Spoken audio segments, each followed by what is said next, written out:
salatan wa salaman ala Rasulillah wa ala alihi wa sahbihi wa mawalah. Allahumma salli ala sayyidina wa habibina wa maulana Muhammadin wa ala alihi wa sahbihi wa mawalah. Allahumma salli ala nabiyyina Muhammadin wa ala alihi wa sahbihi wa baraka wa sallam. Amma ba'du, qala Allah Ta'ala fi kitabihil aziz. A'udzu billahi minasy syaithanir rajim. Bismillahirrahmanirrahim.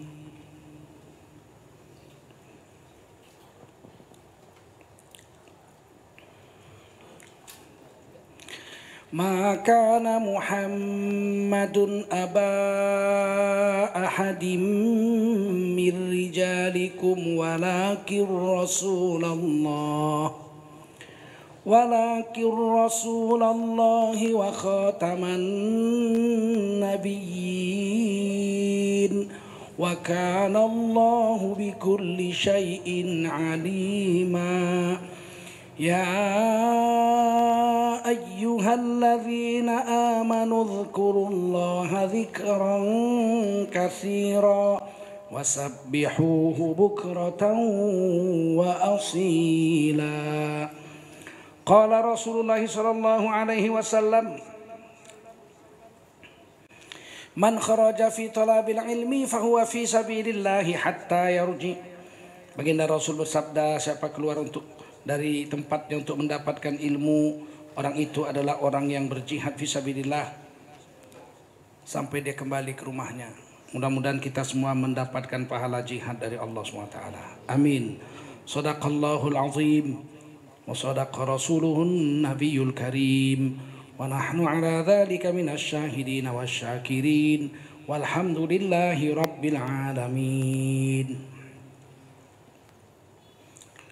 Saudara-saudaraku, bapak, ibu-ibu, hadirin wal hadirat, jamaah salat maghrib dan isya Masjid Darut Tauhid Cipaku, Jakarta Selatan yang dimuliakan Allah SWT. Wajiblah kita bersyukur pada Allah SWT. Salawat dan salam kita sampaikan untuk baginda Rasulullah SAW.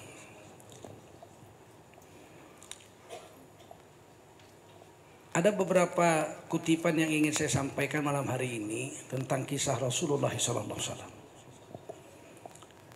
Pertama, Rasulullah itu kalau mengutus orang, itu pertama Nabi lihat kesolehannya, kesungguh-sungguhannya dalam takwa. Kemudian yang kedua dilihat fisiknya kuat, karena perjalanan keluar kota Mekah itu memerlukan badan yang kokoh. Dan yang ketiga, tutur bahasanya fasih, lancar. Jadi salah satu syarat orang yang bisa diorbitkan jadi pemimpin atau orang besar itu fasih berbicara. Kalau ngomong aja udah gagap-gagap, nggak bisa jadi pemimpin. Pemimpin perang boleh, nggak perlu ngomong.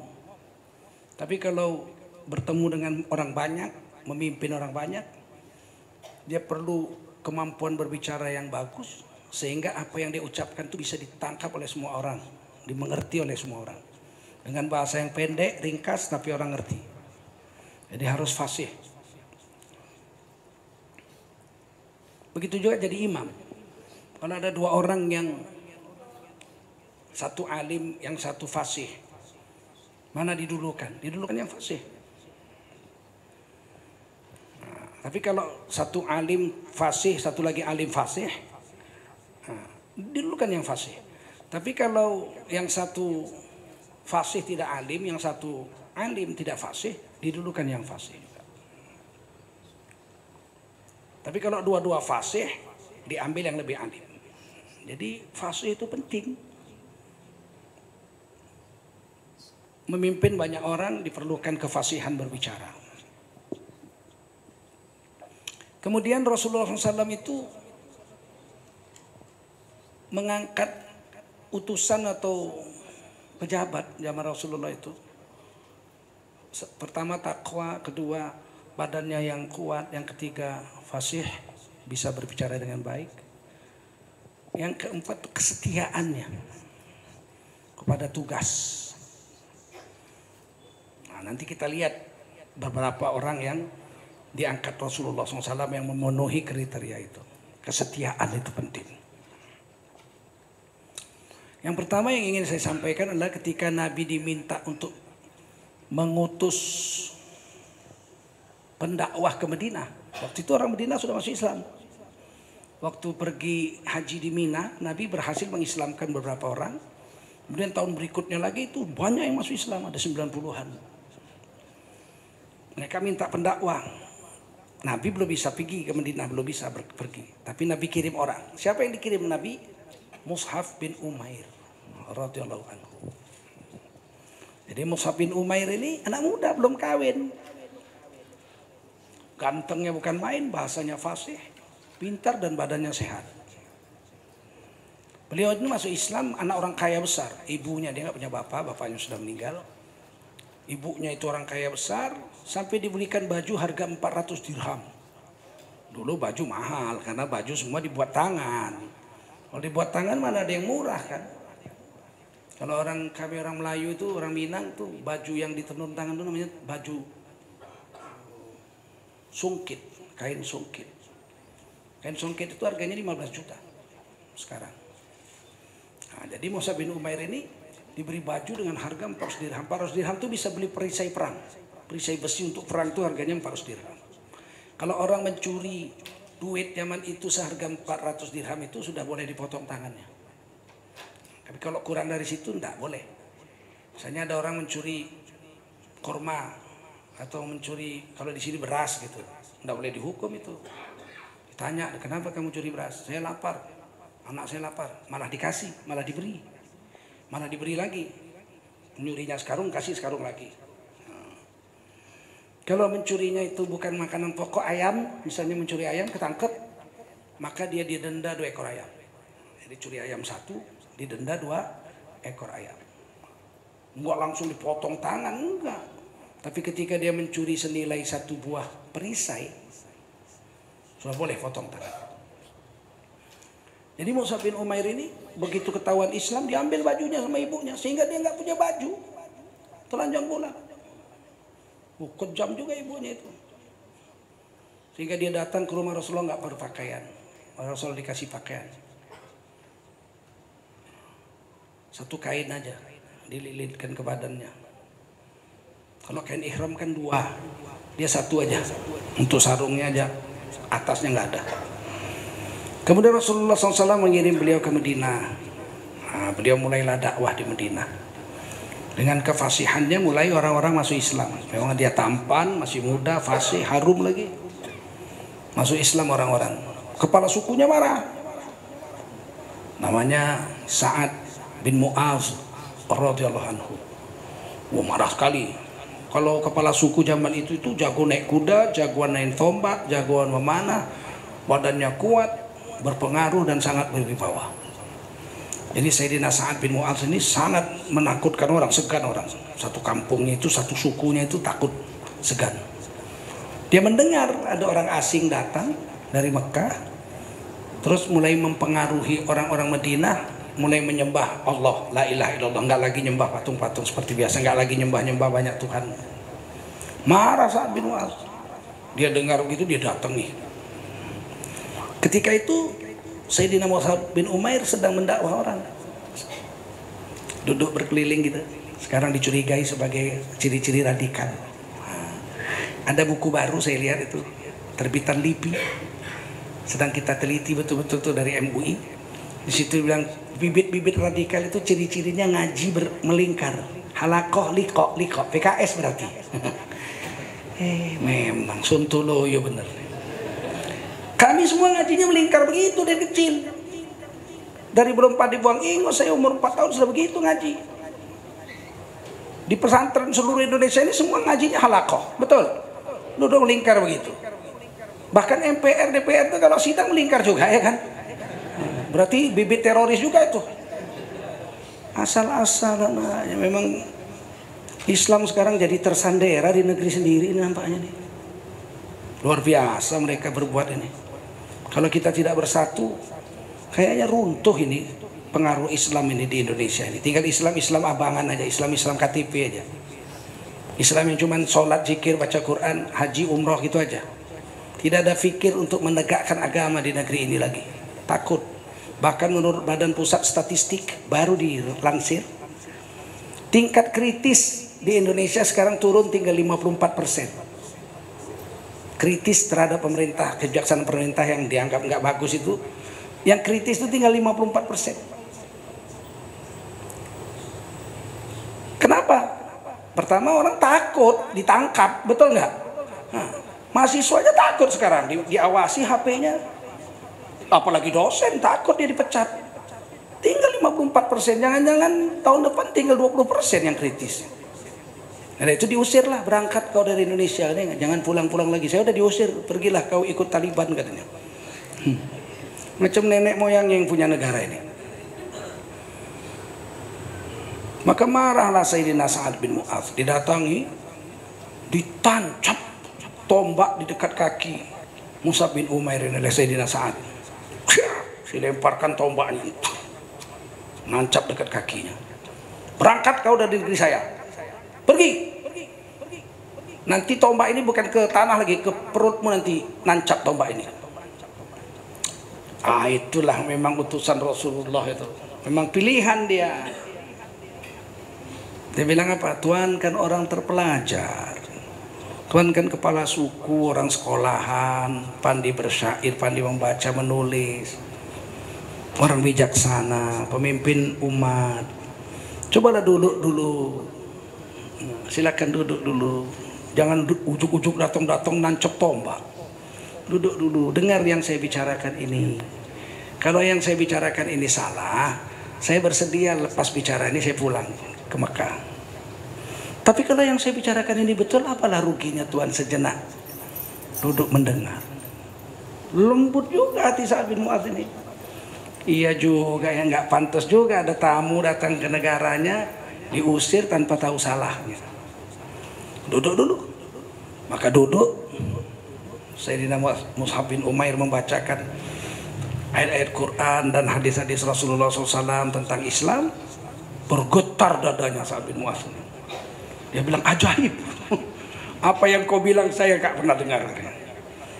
Nggak mungkin yang kau bilang ini, yang kau katakan ini karangan manusia. Ini mesti di atas manusia yang buat ini.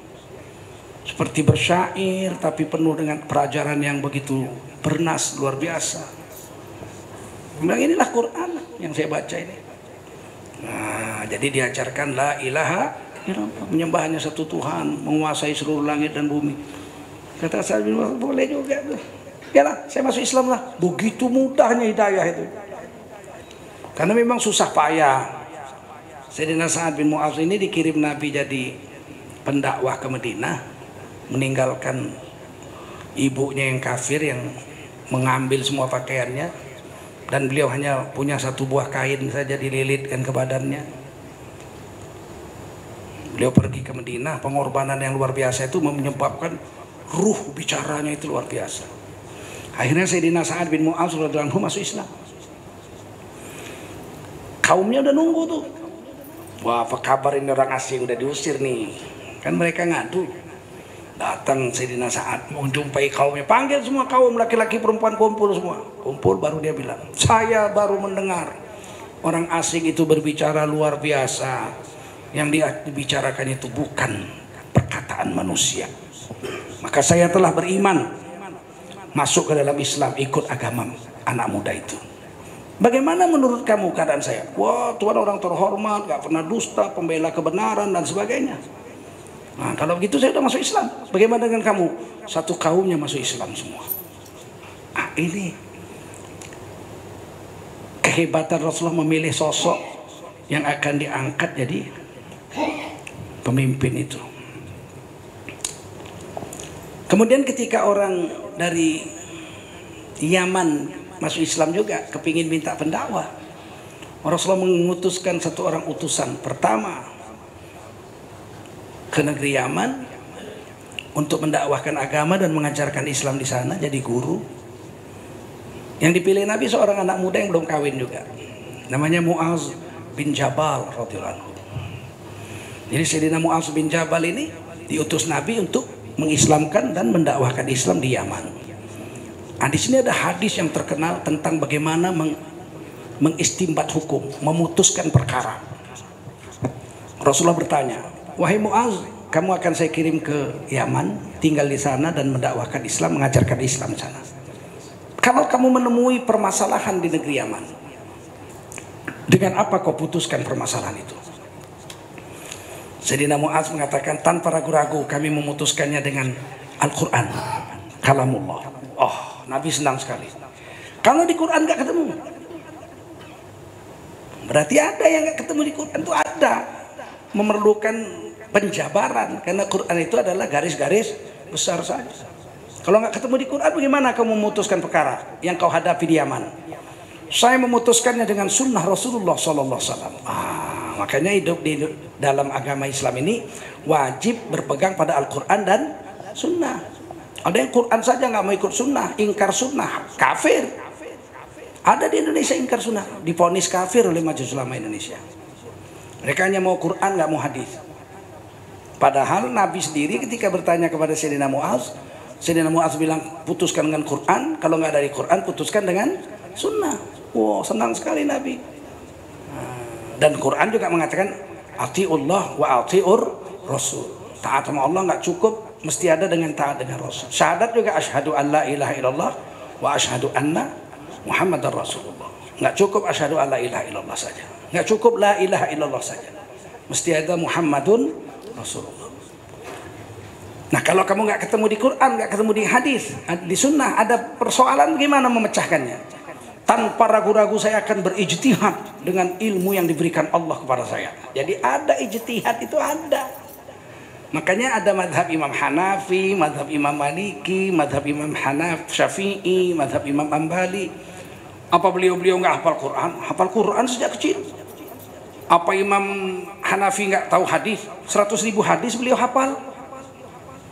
Apa Imam Maliki nggak hafal hadis? 600.000 hadis beliau hafal.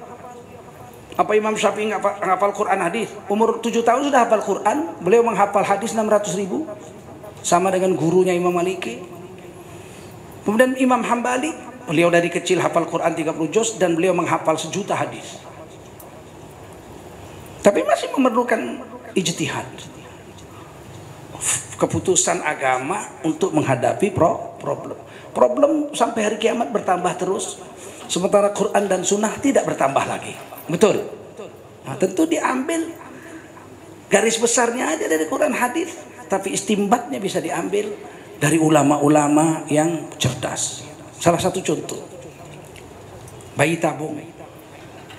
Ada orang nggak punya anak karena rahimnya terlalu asam, sehingga sperma yang dikirim suaminya itu mati di jalan semua. Nggak ada yang sempat menuju dinding rahim, nggak ketemu dengan ovum. Walaupun sejengkal aja itu dinding liang rahim itu asamnya bukan main, mati semua, nggak bisa lewat. Biasanya 1,5 juta yang keluar sekali muncrat itu yang bisa lolos 50-30-an lolos. Tapi yang bisa masuk langsung ketemu dengan ovum itu hanya 1. Jarang sekali 2. Kalau 2 kembar 2. Kalau 3 yang masuk spermanya kembar 3. Kromosom XX atau XY. Kalau masuk 6 kembar 6. Itu yang paling banyak di dunia. Kembar 6. Kalau masuk 20 kalah anak kucing.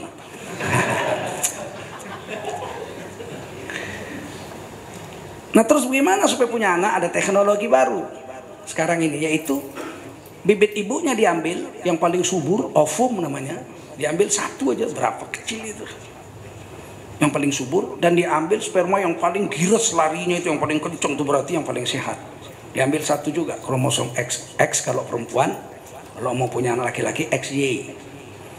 Ciri-cirinya XY itu ekornya panjang, kalau XX ekornya pendek.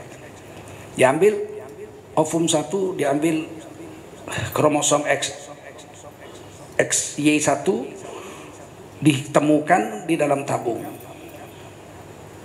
Jadilah dia zigot. Bahasa Latinnya, bahasa Arabnya alaqah. Iqra bismi rabbikal ladzi khalaq, khalaqal insana min 'alaq. Bacalah dengan menyebut nama Tuhanmu. Jadi baca Quran itu sunnah baca bismillah. Pemerintahnya Iqra bismi rabbik. Bacalah Quran itu dengan menyebut nama Tuhan. Bismillah. Ada sekarang nggak mau baca bismillah. A'udzubillahi minasyaitonirrajim. Langsung alif lam mim. Kenapa nggak baca bismillah? Nggak sunnah. Oh nggak sunnah. Yang sunnah baca a'udzubillah. Ada perintahnya di Quran. Betul. Wa idza qara'tal Qur'an fasta'idz billahi minasyaitonir rajim. Kalau kau baca Quran, berlindunglah kamu sama Allah. Baca a'udzubillahi minasyaitonir rajim, ada perintahnya. Baca bismillah nggak ada perintahnya. Ada ayat yang pertama turun justru. Iqra bismi rabbik. Baca itu dengan menyebut nama Tuhanmu. Ayat bismillahirrahmanirrahim belum turun. Ayat bismillahirrahmanirrahim turunnya zaman Nabi Sulaiman. Suratnya Nabi Sulaiman kepada Ratu Balqis. Tapi perintah baca bismillah sudah ada ketika kalau kamu baca Quran, baca bismillah. Itu ayat pertama turun itu. Nah, setelah jadi zigot, alaqah yang telah menjadikan manusia dari sesuatu yang lengket seperti lintah, fi qararin makin, lengket di dinding rahim yang kokoh, yang disebut zigot, pertemuan bibit ibu dengan bapak. Yakhruju min bainis sulbi wat taraib, yang muncrat dari tulang sulbi bapak dengan ibu kita, yang dalam bahasa Latin disebut zigot, yang dalam bahasa Arab disebut alaqah, sesuatu yang lengket kayak lintah, yang kita terjemahkan segumpal darah. Salah juga. Mana ada manusia berasal dari segumpal darah? Darah bahasa Arabnya dam. Betul? Dam. Kalau kita naik haji tamattu, kita wajib bayar dam, potong kambing, menumpahkan darah. Mana ada? Alaqah bukan dam. Ini perlu terjemahan yang benar. Alaqah ya alaqah, sesuatu yang lengket, yang bahasa Latinnya zigot, yang bahasa Arabnya alaqah, lengket seperti lintah. Nah, setelah 4 bulan ditiup ruh oleh Allah. Wa nafakha fihi min ruhihi. Setelah 4 bulan ditiup ruh.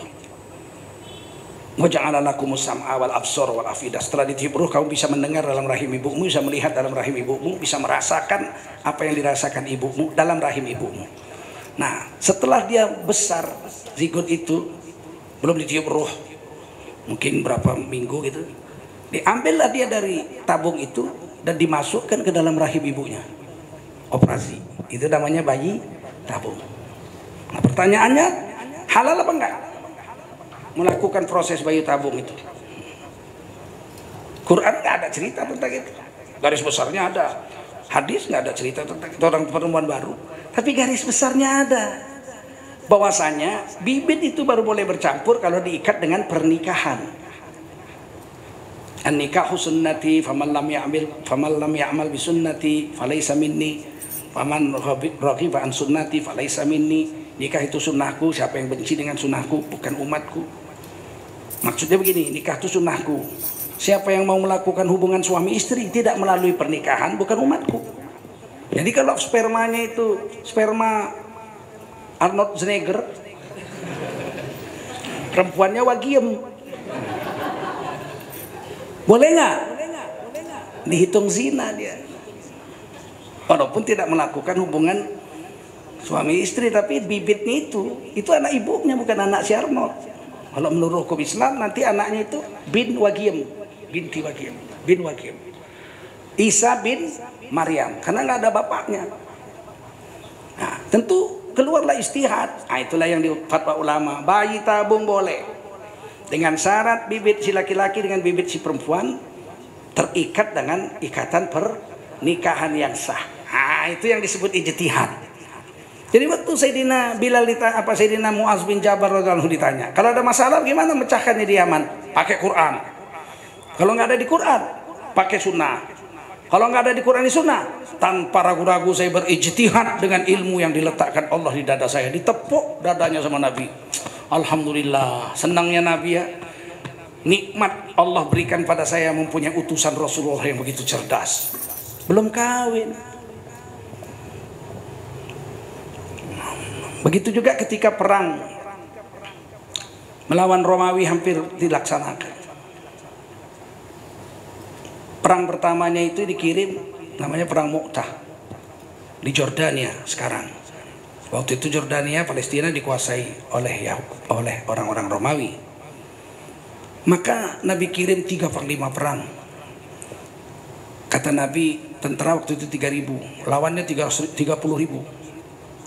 Kalau terbunuh Zaid bin Harithah, itu anak angkat Nabi itu. Dari kecil digendong-gendong Nabi, naik onta dibawa berdua digendong. Karena beliau ini dijual orang, diculik dari Ethiopia, dari Afrika, dijual ke Mekah di Pasar Ukas, 36 km ke arah Riyadh dari kota, ke arah Taif dari kota Mekah. Maka dilihat oleh Khadijah, dibeli. Ibunda Khadijah beli. Nah, ketika Nabi nikah dengan Sayyidah Khadijah, anak negro ini dihadiahkan Nabi, dihadiahkan kepada Nabi oleh Sayyidah Khadijah nih, hadiahnya anak. Nabi itu senang banget punya anak itu, kemana-mana dibawa, sampai diganti namanya Zaid bin Muhammad. Saking cintanya Nabi diganti Zaid bin Muhammad. Tapi turun wahyu melarang, tidak boleh orang bernasab kepada selain bapak kandungnya. Maka Nabi ganti lagi Zaid bin Harithah. Satu hari Harithah datang bapaknya dari dari Ethiopia, dari negro, dari Ethiopia lah, Habsyah. Bayangin nyari anaknya itu berapa tahun dia baru sampai, cari setiap ada kampung didatengin, kenal dengan anak saya Zaid bin Harithah, nggak kenal, lari lagi kampung lain, terus begitu sampai ke Mekah. Ketemu, didatang kepada Nabi, saya Harithah, bapaknya Zaid dari Ethiopia. Kata Nabi, mau ngapain? Mau ngambil anak saya. Katanya anak saya kamu pelihara. Oh iya, kata Nabi, anakmu seperti anak saya. Maka Nabi memanggil Zaid bin Harithah. Zaid, ini bapakmu. Zaid tanda. Wah, berpeluk-pelukan nangis. Nah, sekarang kamu boleh milih, nak, ikut saya, kata Nabi, atau ikut bapakmu. Kalau ikut bapakmu, kamu pulang ke Ethiopia. Kalau ikut saya, bapakmu pulang ke Ethiopia. Ini berpisah, nggak akan jumpa lagi sampai mati. Zaman dulu. Maka Sayyidina Zaid bin Harithah melihat bapaknya, melihat Rasulullah, melihat bapaknya, melihat Rasulullah. Akhirnya sambil menangis Sayyidina Zaid mengatakan, saya milih ikut Nabi aja. Sedihnya ya. Itulah cinta agama itu. Saya ikut Nabi aja. Maka bapaknya pun pamit pulang ke Ethiopia dan nggak ketemu lagi tuh. Udah mati aja lah, nggak ketemu. Kata Nabi, panglima perang melawan Romawi di Mu'tah, Yordania, Sayyidina Zaid bin Harithah, anak kesayangan Nabi itu. Kalau Zaid terbunuh, gantinya adalah sepupu saya, Sayyidina Ja'far bin Abu Thalib, abangnya Sayyidina Ali. Ja'far ini kesayangan Nabi, mirip. Orang yang paling mirip dengan Rasulullah waktu itu Sayyidina Ja'far. Walaupun belakangan nanti Sayyidina Husain mirip dengan Rasulullah SAW. Tapi Sayyidina Ja'far itu kayak pinang dibelah dua, kata orang Melayu, dengan Rasulullah SAW. Betapa sayangnya Rasulullah. Sehingga waktu hijrah ke Ethiopia pun yang jadi pemimpin dipilih adalah Sayyidina Ja'far, pimpinan untuk hijrah ke Ethiopia. Kalau Ja'far terbunuh, kata Nabi, maka panglimanya adalah Abdullah bin Rawahah. Ini ahli syair dari kota Madinah. Ada yang mengatakan syair yang terkenal itu karangan beliau. Ya. Wallahu a'lam.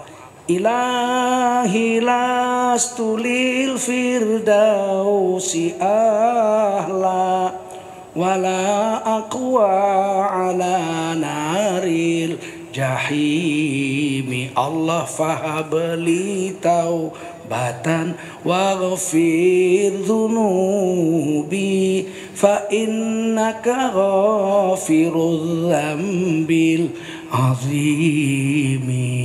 Ilahi lastu lil firdausi ahla wala aqwa ala naril jahimi. Allah fahabli taubatan waghfir dhunubi fa innaka ghafirudz dzambil azimi. Ilahi, wahai Tuhanku, lastu lil firdausi ahla, aku nggak layak masuk surga, terlalu banyak dosa yang kubuat. Tak layak aku jadi penghuni surgamu. Lastu lil firdausi a'la. Wala aqwa ala naril jahimi. Tapi kalau masuk neraka nggak sanggup juga aku. Allah fahabli taubatan. Karena itu ya Allah, terimalah taubatku ya Allah. Waghfir dzunubi, ampunilah dosa-dosaku. Fa innaka ghafirudz dzambil azimi. Sesungguhnya engkaulah yang maha mengampuni dosa-dosa yang besar sekalipun. Kabarnya ini yang ngarang Abdullah bin Rawaha. Beliau pun berperanglah dan terbunuh juga, memang tiga-tiganya terbunuh. Nah kemudian kalau terbunuh tiga-tiga, pilih sendiri panglima untuk perang melawan Romawi, kalian pilih sendiri. Maka mereka bermusyawarah memutuskan memilih Sayyidina Khalid bin Walid radhiyallahu anhu jadi pemimpin yang keempat. Dan ternyata dengan taktik strategi beliau, Romawi melarikan diri tentara yang banyak 10 kali lipat itu. Gimana caranya? Malam itu, dulu malam perang nggak ada, perang berhenti kalau malam. Perang itu cuma pagi aja sampai sore. Malam istirahat. Dulu begitu. Jadi malam itu musyawarah lah Khalid bin Walid sama ahli-ahli kudanya, sekian orang suruh pulang ke Madinah. Kamu malam ini juga pacu kudamu sejauh-jauhnya. Sampai di tempat dekat subuh, habis subuh kamu tebang pohon. Begitu matahari terbit, kamu seret itu pohon pakai kuda, lari-lari aja kudanya itu di padang pasir, bikin abu sebanyak-banyaknya. Begitu perang dimulai waktu duha, orang-orang Romawi lihat, dari arah Madinah tuh ada abu setinggi itu, berarti pasukannya paling sedikit 30.000 itu. Ngelawan 3.000 aja kita udah mau mati, bagaimana ngelawan 30.000 begitu? Maka mereka melarikan diri. Jadi sebetulnya mereka takut aja dengan strategi tipu daya itu aja, sehingga akhirnya menang perang, pulang sampai Madinah dilempari pasukan Islam, dilempari Khalid, dilempari sama perempuan-perempuan Madinah. Kalau sekarang dilempari telur lah, pengecut, lari dari perang, pengecut gitu. Khalid bilang, demi Allah kami nggak lari, yang melarikan diri justru orang Romawi. Mana ada kami melarikan diri, ini harta rampasan perang ini, mereka kabur semua. Maka Rasulullah nanya, bagaimana bisa mereka yang begitu banyaknya melarikan diri? Nah itu, malam itu saya suruh pasukan pulang ke arah Madinah. Pas waktu duha terbit matahari kami mulai perang, orang tuh sudah bikin abu keliling-keliling. Lihat abunya tinggi, orang kafir Romawi mengatakan, waduh mana terlawan kalau pasukan segini banyak. Mereka melarikan diri, padahal cuma rumput aja ditarik-tarik pakai kuda. Kata Nabi, tidak boleh tipu-menipu kecuali dalam perang. Jadi kampanye nggak boleh, perang boleh, perang.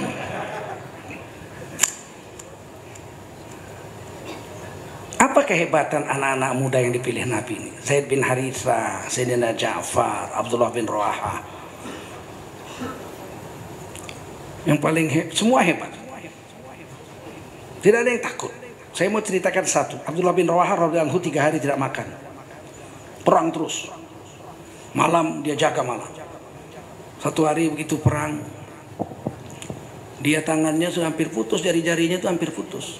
Kiwir-kiwir kata orang Jawa itu, udah hampir putus jarinya 4 itu. Beliau lapar, mau perang. Kata tentara Islam, jangan perang dulu panglima, makan dulu. Udah 3 hari gak makan. Makan, dikasih daging. Baru dia makan 1-2 gigitan, pasukan musuh sudah mulai menjerit, menyerbu. Langsung dibuang daging itu.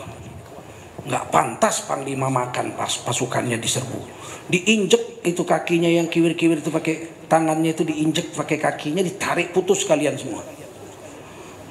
Baru beliau maju perang dan tidak ada yang nggak pulang, wafat terus terbunuh. Sebegitu militannya itu, kesetiaan, pilihan-pilihan Rasulullah itu. Jadi Rasul itu selalu nggak salah pilih orang. Nah ketika mau perang lagi, setelah terbunuhnya Zaid bin Harithah, itu Rasulullah mengangkat anaknya Zaid bin Harithah, cucu angkat Nabi Usamah bin Zaid radhiyallahu anhu jadi panglima perang. Umurnya baru 17 tahun. Oh, bayangkan itu. Nggak salah pilih Rasulullah itu. Bukan mentang-mentang bapaknya, bukan, memang jagoan. Usamah bin Zaid itu jagoan, duel perang sama pedang lawan satu dengan musuh, menang duel. Bayangkan tuh, pernah satu hari dalam duel, satu lawan satu dengan musuh, terus dia kejar itu musuh itu, jatuh, mau dia bacok, diludahi mukanya. Pih. Nanti kau ya, nggak jadi dipancung tuh musuh yang udah diinjek itu, nggak jadi dipancung. Nanti kau. Oh bukan, itu Sayyidina Ali. Usama bin Zaid ini dipijaknya itu musuh, dibacoknya, musuh tuh ngucap la ilaha illallah, ngucap dia la ilaha illallah, dibacok aja lehernya putus. Orang udah duel lama kok,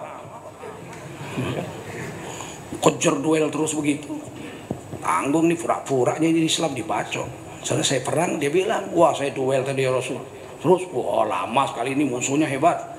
Lama-lama akhirnya saya kejar terus, dia jatuh, saya bacok lehernya. Pas mau bacok dia ngucap la ilaha illallah. Saya sempat berhenti, tapi ini pura-pura aja, saya bacok aja, mati. Kata Nabi, kenapa enggak kau belah? La taqtulhu, jangan dibunuh orang kalau udah ngucap la ilaha illallah. Tapi dia pura-pura ya Rasul. Kenapa enggak kau belah dadanya, kau lihat hatinya jujur apa enggak? Sejak itu kalau jumpa Rasulullah, Usama bin Zaid itu tertunduk, merasa berdosa benar membunuh orang yang sudah mengucapkan la ilaha illallah. Kalau Sayyidina Ali lain lagi, duel, musuhnya jatuh, pas mau dibacok diludahi, pih mukanya. Kata Sayyidina Ali, tunggu ya, tunggu kau, nanti saya cari lagi. Ditinggal. Ngapain Sayyidina Ali jumpa Rasul? Ya Rasul, saya tadi duel, orang itu gak jadi saya bacok. Orang itu nanya, kenapa gak jadi bacok saya? Saya ragu, bacok kau itu karena Allah atau karena kau ludahi? Kalau aku bacok kau mati karena Allah, aku berpahala. Tapi waktu kau ludahi itu, hatiku marah. Jangan-jangan kau kalau aku bacok gara-gara aku diludahi. Kalau gara-gara aku diludahi kau aku bacok, bahaya aku di hari kiamat. Tanya dulu sama Nabi begitu. Coba kalau kita mau bacok, orang udah duel musuh nih, duel jatuh, kita injek, mau kita bacok diludahi, tambah dicincang. Nah sekarang saya tanya, kita cincang dia gara-gara Allah, karena Allah dalam perang, atau karena diludahi? Kira-kira dapat pahala nggak? Nah, kemudian kita lihat, itulah Rasulullah, militansinya atau kesetiaannya, sahabat-sahabat pilihan Nabi itu nggak diragukan. Satu hari perang Uhud, pemegang benderanya adalah Mus'ab bin Umair yang mengislamkan Madinah. Dai yang dikirim Rasul, anak muda, belum kawin, tuh gantengnya bukan main. Suruh pegang bendera perang. Bendera itu paling penting, itu tempat tinggi kan, menunjukkan kita masih eksis zaman dulu, bendera. Datang musuh dipanjat itu bukit, dibacok tangannya, putus sebatas siku. Bendera jatuh, ditangkap dengan tangan kirinya, namun bendera tetap berdiri. Mana bisa ngelawan kan, orang megang bendera macam mana mau ngelawan? Dibacok lagi tangan kirinya, putus. Bendera mau jatuh, dipeluk dengan tangannya yang masih berdarah-darah itu ke bahu, ke dadanya, namun bendera nggak boleh jatuh. Jengkel musuh ini, dibacok pinggangnya, putus dua. Jatuhlah bendera itu ke tanah, baru diambil oleh pasukan Islam yang lain. Kalau sekarang tuh dibilang musyrik tuh, bela bendera. Bendera tauhid, ada tulisan la ilaha illallah Muhammadun Rasulullah, liwa namanya, roya, bela itu. Karena udah sekarang udah ada ngomong tuh, bela-bela bendera mati sangit, apa itu? Loh, apa itu? Mus'ab bin Umair membela bendera itu, betul nggak? Putus badannya, tangannya putus, pinggangnya putus. Ketika mau dikuburkan setelah perang selesai, ditutupi kan, dulu kalau orang mati syahid kan nggak dikafani, pakai bajunya itu aja, disolatkan ke kubur, nggak dimandikan pun, berdarah-darah gitu. Tiba-tiba diambil pakaian yang selembar itu, ditutupkan ke kepalanya, kakinya kelihatan. Saking pendeknya kain itu, ditutup ke kaki, kepalanya kelihatan. Nabi sambil menangis bilang, tutuplah kepalanya dengan bajunya itu. Jadi bajunya cuma selembar kain, tutup kepalanya dengan kain, kakinya yang kelihatan ditutup dengan daun-daun iskir, baru dikubur. Coba kalau kita utusan, duta besar gitu, kira-kira kaya apa miskin kita? Gaji kurang, nyekek lagi. Iya, gaji dikasih pakai dolar masih merasa kurang. TKI itu asal mau memperpanjang paspor minta duit lagi. Ini duta besar Rasul ini untuk Madinah ini, Mus'ab bin Umair ini. Bajunya nutup kepala nggak nutup kaki, sisa kaki jenazahnya ditutup dengan daun. Nggak salah pilih Rasulullah SAW.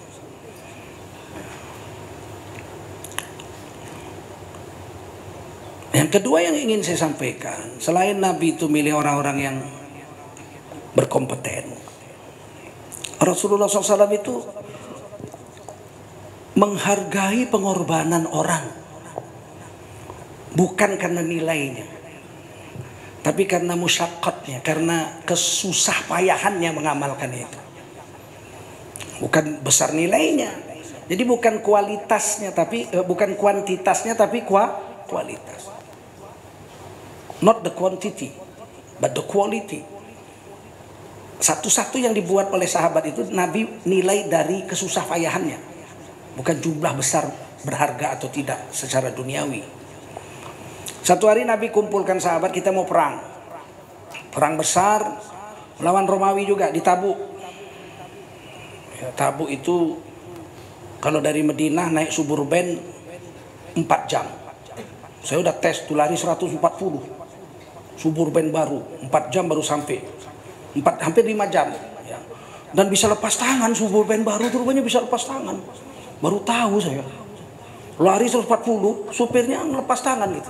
Minum, itu bilang, dia belok sendiri kok, belok sendiri. Hebat juga kan. Itu mobil tuh. 6 bulan yang lalu saya dibawa pakai mobil baru juga, lupa saya 3 berlian atau Fortuner baru, ngerem sendiri. Lagi jalan gini, tiba-tiba ada yang nyalip gitu, sepeda motor, ngerem sendiri. Supirnya pun kaget. Wah, udah hebat, canggih sekarang. Bayangkan itu perjalanan kalau naik Suburban itu hampir 5 jam, 4 jam lebih, lari 140 km per jam. Kalau naik unta kira-kira berapa lama itu? 2 minggu. Dan panasnya waktu itu sedang terik-teriknya. 57 derajat, 52 derajat kalau udah panas. Maka mereka harus perang. Nabi mengatakan ini lawan Romawi, pasukannya puluhan ribu. Diperlukan bekal perang. Semua disuruh nyumbang. Lihat cara Nabi menghargai sumbangan orang. Sayyidina Utsman bin Affan dituliskan dalam kitab Safatut Tafasir karangan Imam Sobuni dalam surah Al-Baqarah ayat 261. Sayyidina Utsman bawa 1000 ekor kuda dengan 1000 ekor dengan 1000 pelana dan 1000 pedang. Berapa duit itu? Kemarin saya ke itu bulan ini juga saya pergi ke Payakumbuh. Saya jumpa Ustadz Zulkifli MA, Ustadz akhir zaman itu. Istrinya 4. Kalah saya. Jadi beliau cerita, ini kuda nih, ada kuda paling tinggi 170 cm. Mau naik? Saya bilang mau. Tahun lalu saya ditawari Agim waktu ulang tahun Darut Tauhid, mau naik kuda di sana, di dekat Lembang sana. Saya bilang nggak mau, berat saya masih 90. Keberatan. Kemarin saya udah agak ramping nih, ya nggak? Saya bilang oke, saya naik kuda. Oh, saya naik tuh kuda 170 cm. Langsung bisa jalan, pinter, dari kecil juga pernah naik kuda Pak. Ya, naik kuda saya, oh di syuting orang tuh masuk media sosial. Oh, tunjukkan naik kuda. Saya tanya sama Ustaz Zulkifli, berapa sih seekor kuda ini? 50 juta. Berapa? 50 juta. Saya datang ke Brastagi 4 bulan yang lalu atau 3 bulan yang lalu di Sumatera Utara. Saya jumpa kuda juga, saya tanya seekor 50 juta. Nah kalau Sayyidina Utsman nyumbang 1000 kuda, itu berapa itu? 50 miliar duitnya itu. Betul? 50 juta kali 1000 berapa? 50.000 juta. 50 miliar. Ya kan 50.000 juta 50 miliar. Kudanya, pelananya, pedangnya Begitu datang, Nabi nanya apa? Wahai Sayyidina Utsman, berapa banyak yang kau bawa ini? Nah, jadi pertanyaan Nabi, berapa banyak yang kau bawa ini? Kata Sayyidina Utsman, sepertiga, sulus, sepertiga dari hartaku. Doa Nabi, ajarakallahu fima a'taita wa barakallahu fima abqaita. Semoga Allah mengganjari pahala akan harta yang kau bawa hari ini, dan memberkati hartamu yang masih tinggal di rumah 2/3 lagi. Oh, yang lain datang, tumpuk-tumpuk tuh harta. Datang Sayyidina Umar bawa harta banyak sekali, sambil senyum-senyum. Sayyidina Umar itu kalau sekarang kan sedekah sambil mermur, gigit sedekah, kosong ngaji sedekah, itu senyum-senyum. Dalam hati Sayyidina Umar, beliau berkata belakangan, aku waktu itu bawa harta banyak sekali, dan aku berniat mengalahkan Sayyidina Abu Bakar. Kata beliau, aku ini asal urusan agama selalu kalah aja Sayyidina Abu Bakar. Jadi sekali ini aku nggak mau kalah dengan Sayyidina Abu Bakar, aku mau mengalahkan beliau. Dibawa harta. Nabi tanya sama dengan pertanyaan kepada Sayyidina Utsman, wahai Sayyidina Umar, berapa yang kau bawa dari hartamu ini? Umar mengatakan, radhiyallahu anhu, nisfu min mali, separuh hartaku ku bawa semua. Nabi doanya sama, ajarakallahu fima ataita wa barakallahu fima abqaita. Semoga Allah mengganjari pahala dengan harta yang kau bawa dan membalasi berkah atas hartamu yang masih tinggal. Tiba-tiba Sayyidina Abu Bakar datang bawa kaleng-kaleng rombeng. Orang udah nunggu-nunggu. Kalau Sayyidina Utsman 1000 kuda, Umar bin Khattab segini banyak, bawa emas segala macam. Bagaimana Abu Bakar Siddiq yang paling hebat bawa kaleng-kaleng rombeng? Terdiam orang, kaleng. Tapi Rasulullah bergegas mengejar Sayyidina Abu Bakar dan mengambil kaleng-kaleng itu, kemudian meletakkan di atas tumpukan harta-harta yang sudah terkumpul. Paling atas Abu Bakar Siddiq punya. Semua orang heran melihatin Abu Bakar. Rasulullah memandang. Pertanyaan Nabi berubah. Apalagi yang kau tinggalkan di rumahmu untuk anak istrimu, wahai Abu Bakar? Dalam kurung, kalau kaleng-kaleng rombeng begini pun sudah dibawa kemari. Itu balaghah, nggak disebut tuh. Tapi sudah pasti paham ya kan? Kalau kaleng-kaleng rombeng begini pun sudah kau sedekahkan untuk perang, apalagi yang kau tinggalkan untuk anak istrimu di rumah? Apa kata Sayyidina Abu Bakar? Aku tinggalkan Allah dan Rasulnya untuk anak istriku. Tidak ada lagi harta ya Rasul untuk pada diriku. Tapi aku tinggalkan Allah dan Rasulnya untuk anak dan istriku. Semua terdiam. Tiba-tiba datang satu orang sahabat. Tangannya putus sebatas siku, cacat. Gak punya tangan lah, sebatas siku putus. Di bibirnya, di giginya segerompol kurma. Kurma satu gerompol. Kayak anggur kan satu gerompol, kurma juga satu gerompol. Digigit itu. Dibawa, bibirnya tebal, bengkak, giginya berdarah-darah, bibirnya berdarah-darah, mulutnya berdarah-darah. Tapi di giginya itu ada setangkai kurma. Semua sahabat heran. Nabi mengejar dan mengambil kurma itu dari mulut sahabat ini.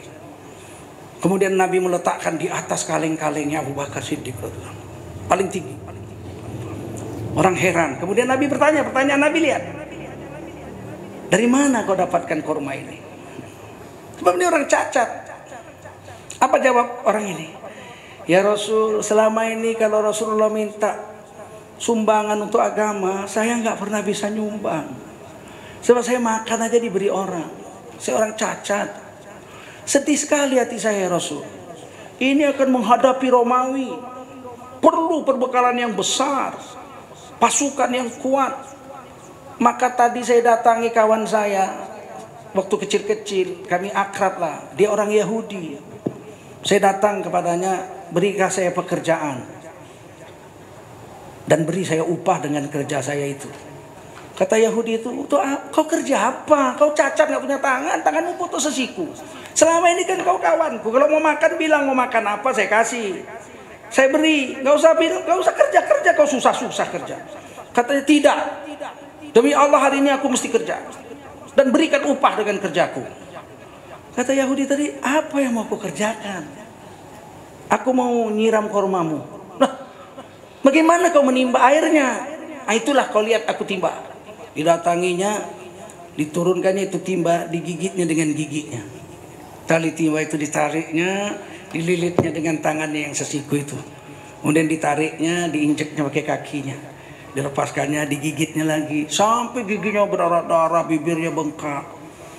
Berhasillah dia menimba satu timba air. Oleh Yahudi itu diambil, disiramkan ke pohon kurma. Maka dibawanya lah, ini upah satu tangkai, satu gerompol kurma ini. Inilah upah kerjamu hari ini. Lain kali nggak usah kerja. Kalau kamu minta-minta aja, saya kasih. Dia senang sekali dia. Digigitlah kurma itu, didatangi oleh Rasulullah. Diambil oleh Rasulullah, diletakkan di paling atas. Begitulah Rasulullah SAW menghargai pengorbanan umatnya. Dan kebersatuan umat waktu itu menyebabkan Islam bisa mengalahkan Romawi dan Parsi. Hanya tempo 23 tahun. Nabi jadi Rasul, nggak lama kemudian Romawi dan Parsi tumbang. Nah, saya ingin sampaikan nanti sambungannya setelah sholat Isya insya Allah. Kita azan. Sudah azan ya? Alhamdulillah, baik sahabat-sahabat sekalian, kita lanjut kajian kita selepas sholat Isya berjamaah.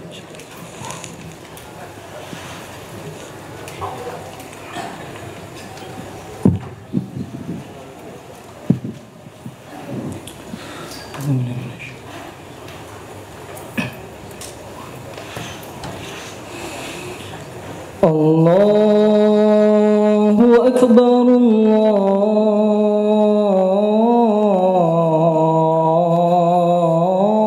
Allahu Akbar.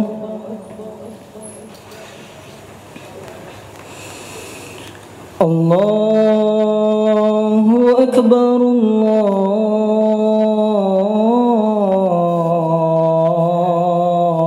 Allahu Akbar. Ashhadu an la ilaha illallah.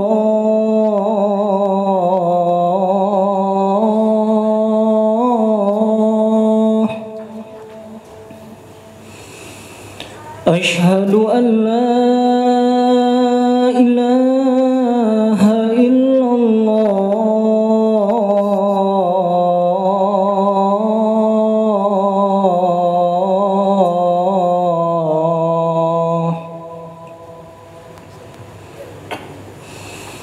Ashhadu anna Muhammadar Rasulullah.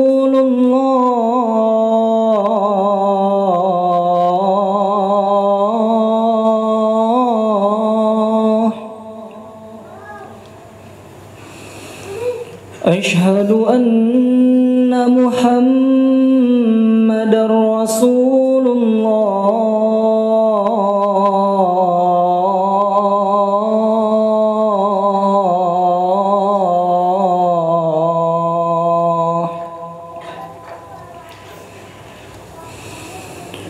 Hayya 'alas salah.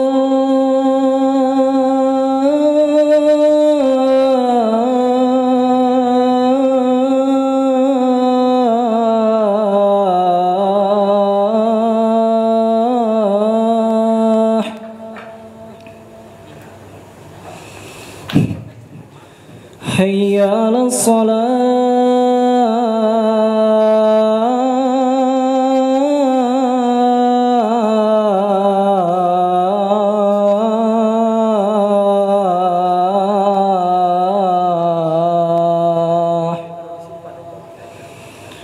Hayya 'alal falah.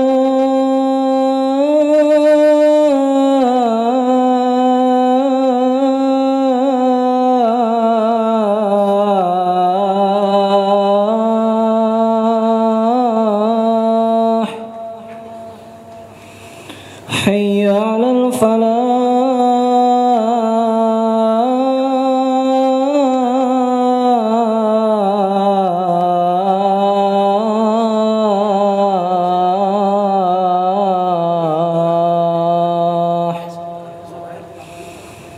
Allahu Akbar, Allahu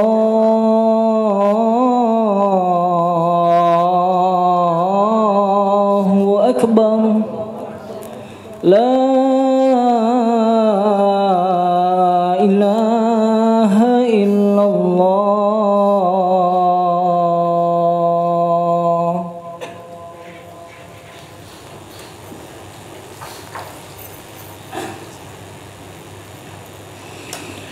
Allahu akbar, Allahu akbar. Asyhadu an la ilaha illallah. Asyhadu anna Muhammadar Rasulullah. Hayya 'alas salah, hayya 'alal falah. Qad qamatis salatu, qad qamatis salah. Allahu akbar, Allahu akbar. La ilaha illallah. La ilaha illallah Muhammad Rasul. Istawa ta'dilu, silahkan luruskan dan dirapatkan shaf.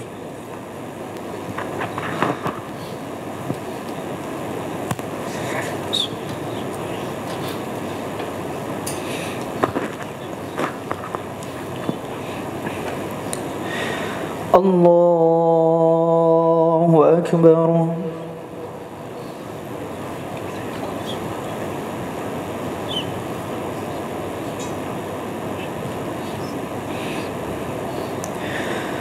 Bismillahirrahmanirrahim. Alhamdulillahi rabbil alamin. Ar-Rahmanir Rahim. Maliki yaumiddin. Iyyaka na'budu wa iyyaka nasta'in.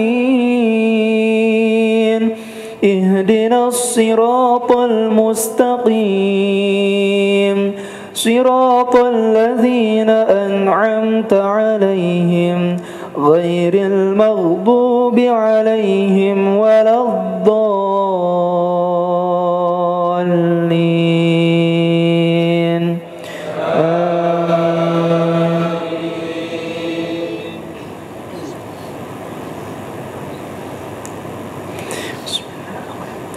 Inna Allaha wa malaikatahu yusalluna 'alan nabi.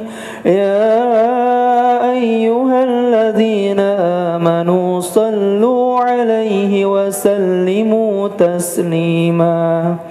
Innal ladzina yu'dzuna Allaha wa rasulahu la'anahumullahu fid dunya wal akhirah wa a'adda lahum 'adzaban muhina. والذين يؤذون المؤمنين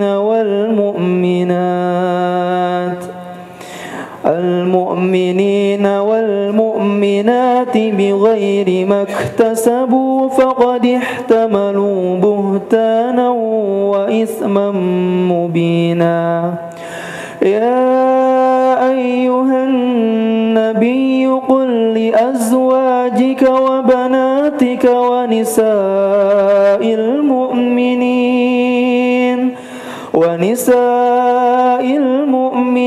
يدنين عليهن من جلابيبهن ذلك أدنى أن يعرفن فلا يؤذين وكان الله غفورا رحيما. الله أكبر.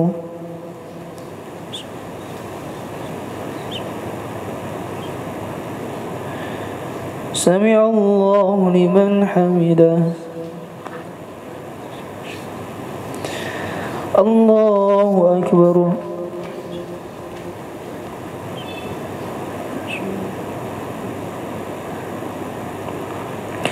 الله أكبر.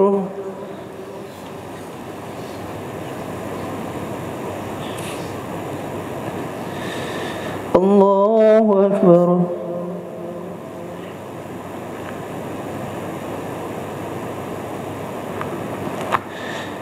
الله أكبر.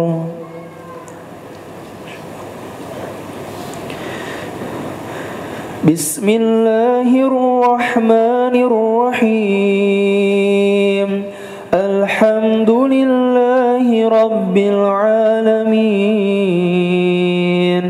الرحمن الرحمن الرحيم مالك يوم الدين إياك نعبد وإياك نستعين اهدنا الصراط المستقيم صراط الذين أنعمت عليهم غير المغضوب عليهم ولا الضالين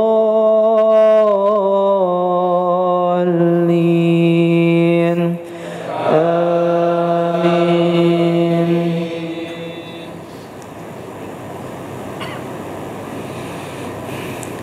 لئن لم ينته المنافقون والذين في قلوبهم مرض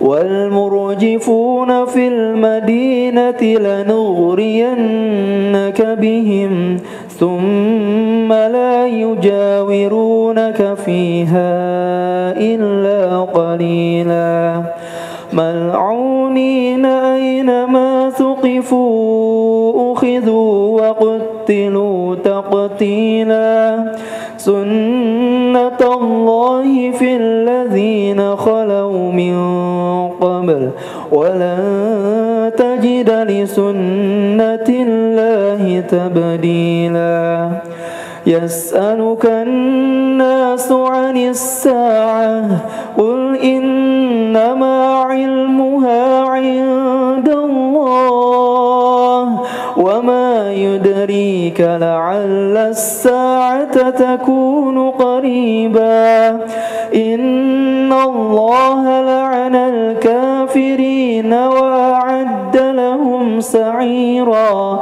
خالدين فيها أبدا لا يجدون وليا ولا نصيرا يوم تقلب وجوههم في النار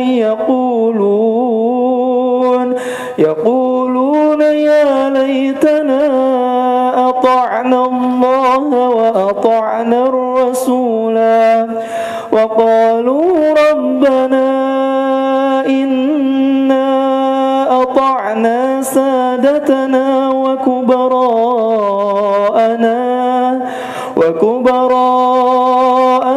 فأضلونا السبيلا ربنا آتيهم ضعفين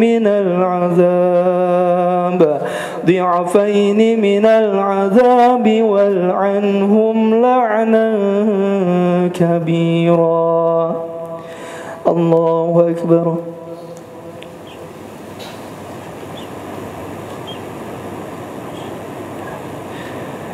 سمع الله لمن حمده. الله أكبر.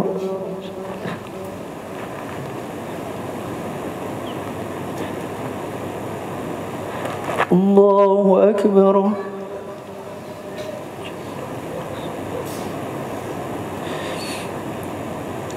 الله أكبر.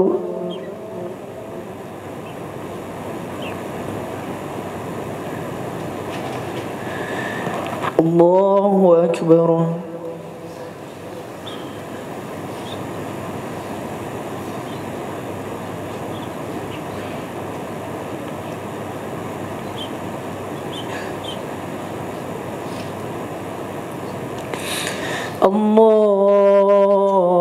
الله أكبر.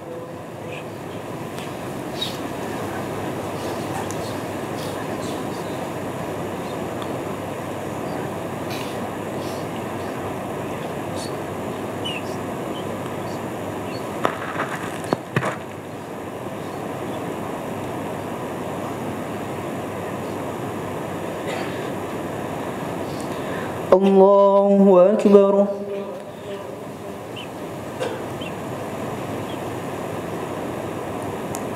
سمع الله لمن حمده. الله أكبر.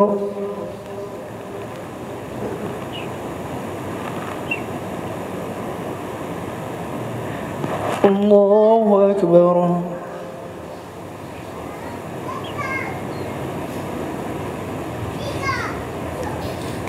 الله أكبر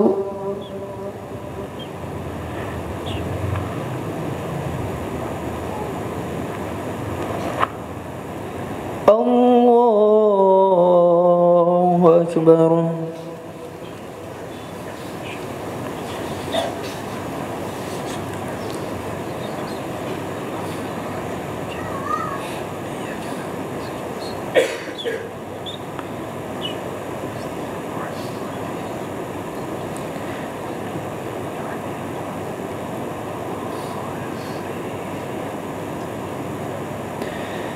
الله أكبر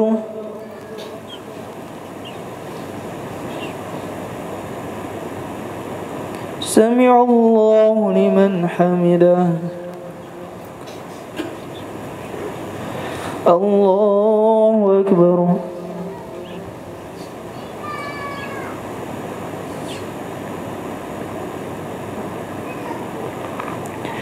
الله أكبر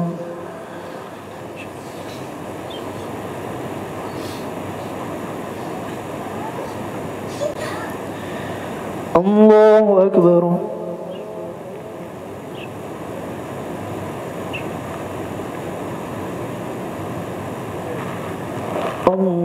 الله أكبر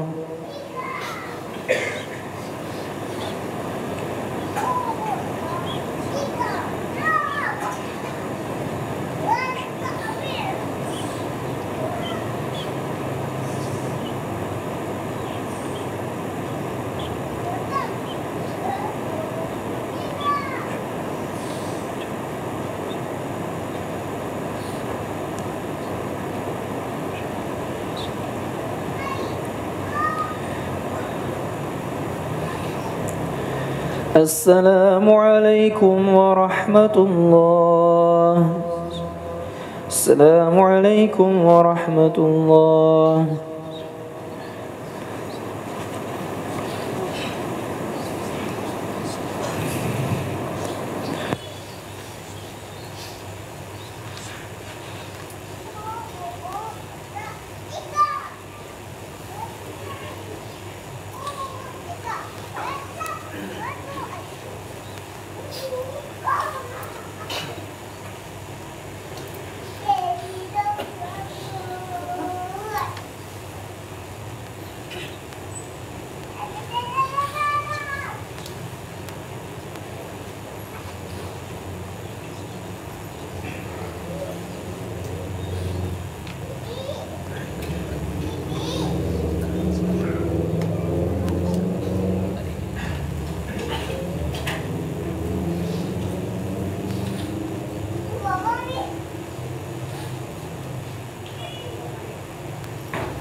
Sedikit lagi 10-15 menit.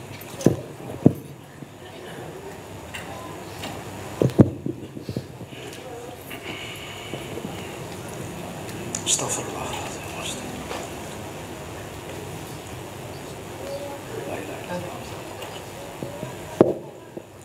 Assalamualaikum warahmatullahi wabarakatuh. Selain Nabi, kita lanjutkan, selain Nabi menghargai semua jerih payah umatnya dalam memperjuangkan agama, bukan hanya sekedar lihat harganya, tapi lihat kesusahan payahannya mengamalkannya itu. Ternyata Nabi juga membina kesatuan umat, bukan hanya dalam urusan ibadah, tapi juga dalam urusan muamalat ekonomi. Ini yang penting, ini paling penting malam ini ceramah saya tentang ini. Satu hari di Madinah ada seorang Yahudi punya sumur. Sumurnya airnya jernih dan lezat. Sumur di Madinah dalam-dalam, tapi airnya lezat sekali. Sehingga terkenallah seluruh Madinah akan kelezatan air sumur Yahudi ini. Tentu harganya mahal. Dan Yahudi ini karena nggak ada saingan, dia bikin harga seenak-enaknya aja. Mau naik, naik, mau naik, naik. Jangan harap turun. Nggak ada saingan kayak PLN, nggak ada saingan. Mau naik, naik aja, turun jangan harap. Mau ambil, nggak mau sudah, matilah kau, nggak usah pakai lampu, kan begitu. Jadi begitu sewenang-wenang. Makanya dalam Islam itu tidak boleh ada monopoli, kecuali dimonopoli oleh negara. Kalau negara yang memonopoli boleh, dan itu dituangkan oleh pendiri-pendiri negara kita di Undang-Undang Dasar 45 pasal 33. Bumi, air, dan segala isinya dikuasai oleh negara dan dipergunakan seluas-luasnya untuk kepentingan rakyatnya. Memang harus begitu. Pegang oleh negara. Jadi air nggak boleh diserahkan kepada orang. Bumi diserahkan pada asing sampai 60 tahun. Itu melanggar amanat Undang-Undang Dasar 45 pasal 33 dan melanggar ajaran agama. Oleh Rasulullah SAW, kata Nabi, kan kita pendatang semua waktu itu. Orang Islam kan pendatang. Yahudi itu udah 2000 tahun di situ. Sejak zaman Nabi Musa pulang haji, dua suku nggak mau ikut pulang ke Israel.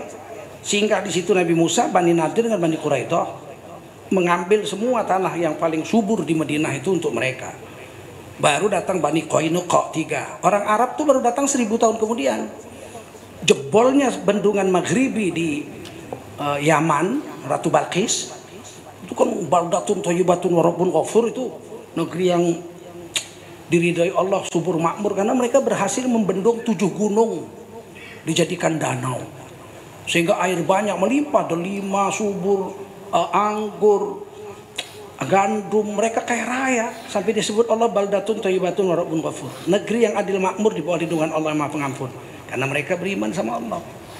Tapi setelah beribu tahun kemudian mereka menyembah matahari, berubah jadi kafir. Allah jebolkan bendungan itu sehingga Yaman jadi miskin.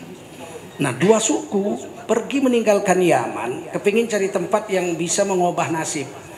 Satu suku Aus, satu lagi suku Khadraj. Dua-duanya ini akhirnya ketemu satu tempat yang sudah ditempati Yahudi, yaitu Madinah. Belakangan namanya Madinah. Mereka datang, namanya Yathrib. Jadi mereka, orang Arab itu tertinggal 1000 tahun menguasai Madinah itu. Tapi Nabi lihat bagaimana Nabi menguasainya. Nabi katakan, wahai Utsman, Sayyidina Utsman pergi sama Yahudi itu, beli itu sumur. Kata Sayyidina Utsman, mana mungkin dia mau jual. Itu sumur aset paling berharga di kota Madinah. Kata Nabi, beli, caranya bawa duit. Itu cerdasnya Rasulullah. Jadi kalau kita mau beli rumah orang, jangan datang, Pak mau jual rumahnya. Enggak. Bawa duit 5 koper. Kan apa ini? Duit. Masuk duit 5 koper. Ini duit. Untuk apa? Beli rumahmu. Gemeter dia langsung. Caranya itu, psikologi manusia itu Nabi kuasai. Sayyidina Utsman bawa satu bungkusan itu, satu uncang atau orang Melayu itu yang dari kain itu. Isinya duit tuh. Duit emas. Dulu duit cuma 2, kalau nggak dirham, dinar. Dinar tuh emas, dirham tuh perak. Masuk, masuk, Utsman masuk, duduk. Bruk, diletakkan tuh karung kecil di atas meja Yahudi itu. Apa ini? Duit. Duit sebanyak itu. Dinar apa dirham? Dinar. Emas, dibuka. Kuning langsung mata Yahudi itu kan. Duit sebanyak ini untuk apa katanya? Untuk beli sumurmu. Kata Yahudi itu, mana saya jual sumur saya? Oh itu mahal, nggak bisa. Nggak saya jual tuh, itu aset saya. Kalau kamu jualan air 10 tahun kau baru dapat duit segini banyak. 10 tahun yang akan datang kau baru dapat di duit sebanyak ini. Belum tentu hidup, mungkin udah mati. Tapi kalau kau jual sekarang, duit yang harusnya kau dapatkan 10 tahun, sekarang nih duitnya nih. Goncang juga tuh. Kata Yahudi itu, ya tapi kan mahal ini aset saya. Saya nggak beli semua, kata Sayyidina Utsman. Saya beli separuh. Cerdasnya Sayyidina Utsman. Saya beli separuh. Loh gimana separuh? Sumurnya dibelah 2 sumur. Enggak, sumurnya bulat aja tetap. Cuman Senin kau yang jualan, duitnya untuk kamu. Selasa saya yang jualan, duitnya untuk saya. Rebo kamu yang jualan, duitnya untuk kamu. Kamis saya yang jualan, duit. Oh, cocok, deal, beli. Tulis surat, cek pulang. Rasul sudah saya beli. Tapi separuh bagaimana? Ya Senin sama dia, Selasa sama kita, Rebo sama dia, Kamis sama kita. Oh bagus, kata Nabi. Bagus. Diumumkan hari Senin sumur milik Yahudi, duit untuk dia. Selasa duit untuk saya. Ditunggu sama Yahudi itu dari pagi sampai malam, gak ada orang beli satu pun. Yahudi pun gak mau beli. Karena mereka tahu ini Yahudi ini sewenang-wenang selama ini. Sayyidina Utsman belum tentu baik. Ya kita tes dulu dong ya. Tes dulu. Coba besok kita belanja. Sayyidina Utsman itu terkenal pemurah. Tiba-tiba hari Selasa Sayyidina Utsman pergi ke sumur itu, dia umumkan, saudara, hari ini sumur saya punya. Semua boleh beli dan harganya terserah kalian sendiri berapa mau mampu bayar. Waduh, semua datang bawa ember 2 untuk 2 hari.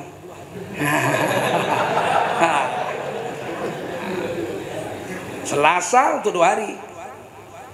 Rebo Yahudi buka, nggak ada yang datang. Mau udah beli 2. Kamis datang lagi semua beli untuk 2 hari.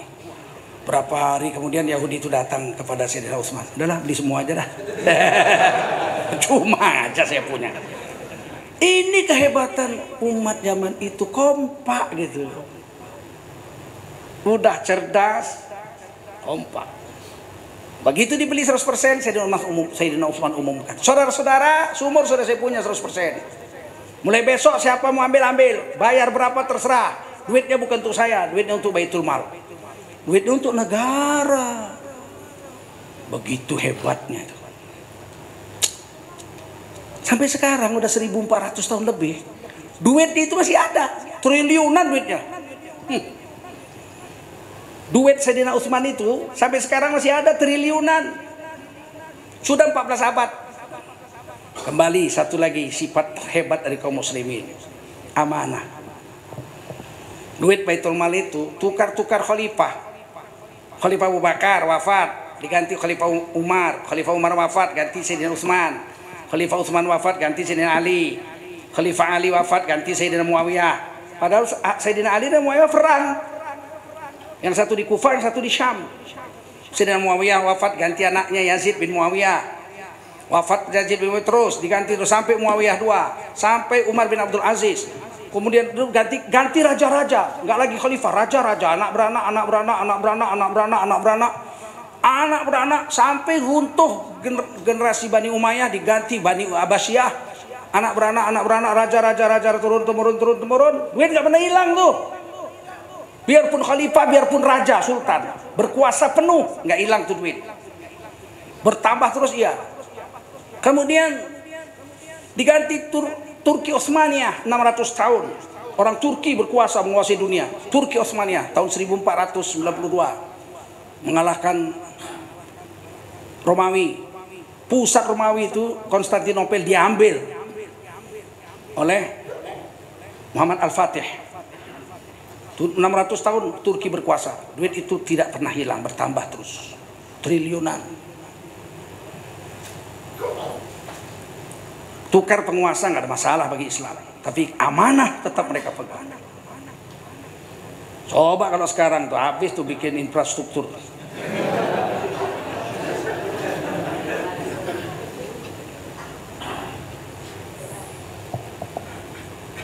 ...200 tahun yang lalu orang Aceh punya tanah di Mekah. Kemudian tanah itu diambil oleh pemerintah Mekah, dijadikan hotel untuk haji, menampung jemaah haji.